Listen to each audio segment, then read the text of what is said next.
తెలంగాణలోనూ నేటి నుంచి ఇంటర్మీడియట్ పరీక్షలు ప్రారంభం కానున్నాయి. ఉదయం 9 నుంచి మధ్యాహ్నం 12 గంటల వరకు జరిగే ఈ పరీక్షకు 9,42,000 మంది విద్యార్థులు హాజరు కానున్నారు.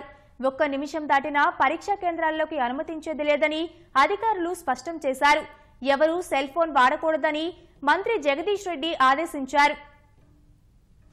ఇవాల్టి నుంచి ప్రారంభమయ్యే ఇంటర్మీడియట్ పరీక్షలకు అధికారులు అన్ని ఏర్పాట్లు చేశారు. రాష్ట్ర వ్యాప్తంగా 1277 కేంద్రాల్లో 9,42,000 మంది విద్యార్థులు పరీక్షలు రాయనున్నారు. ఇందులో 4,52,550 మంది మొదటి సంవత్సరం, 4,90,169 మంది ద్వితీయ సంవత్సరం విద్యార్థులు ఉన్నారు. గురువారం నుంచి ద్వితీయ సంవత్సరం పరీక్షలు ప్రారంభం కానున్నాయి. ఉదయం 9 గంటలకు మొదలయ్యే పరీక్షకు నిమిషం ఆలస్యమైనా అనుమతించబోమని అధికారులు స్పష్టం చేశారు. పరీక్షా కేంద్రం గురించిన సమాచారం కొరకు యాప్ అందుబాటులో ఉందని, ఎలక్ట్రానిక్ పరికరాలపై నిషేధం విధించినట్లు వివరించారు. విద్యార్థులు ఎక్కడైతే సెంటర్ వేశారో వాళ్ళ వివరాలు తెలుసుకోవడానికి ఎగ్జామ్ సెంటర్ లొకేటర్ యాప్ కూడా మేము ఇప్పుడు రెడీ చేశాము. విద్యార్థులు కొత్తగా మళ్ళీ ఒక యాప్ డౌన్లోడ్ చేసుకొని ఆ హాల్ టికెట్ ఎంటర్ చేస్తే ఆ కాలేజ్ వివరాలు ఎక్కడైతే వారికి ఎగ్జామ్ సెంటర్ ఇవ్వడం జరిగిందో దాని ఫోటో, చిత్రం,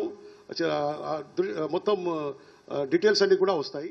విద్యార్థులు మాల్ ప్రాక్టీస్, కాపీయింగ్ కు పాల్పడితే డీబార్తో పాటు క్రిమినల్ కేసులు ఎదుర్కోవాల్సి ఉంటుందని బోర్డు అధికారులు స్పష్టం చేశారు. పరీక్షా కేంద్రాలన్నీ సీసీటీవీ పర్యవేక్షణలో ఉంటాయని, ఇన్విజిలేటర్లు, ఫ్లయింగ్, సిట్టింగ్ స్క్వాడ్లు ఏర్పాటు చేశామని వివరించారు. మరోవైపు పరీక్షలపై ఇంటర్ బోర్డు కార్యదర్శి అశోక్ కుమార్ తో విద్యాశాఖ మంత్రి జగదీష్ రెడ్డి సమీక్ష నిర్వహించారు. ప్రతి పరీక్షా కేంద్రం వద్ద అన్ని సౌకర్యాలు ఏర్పాటు చేయాలని అధికారులను ఆదేశించారు.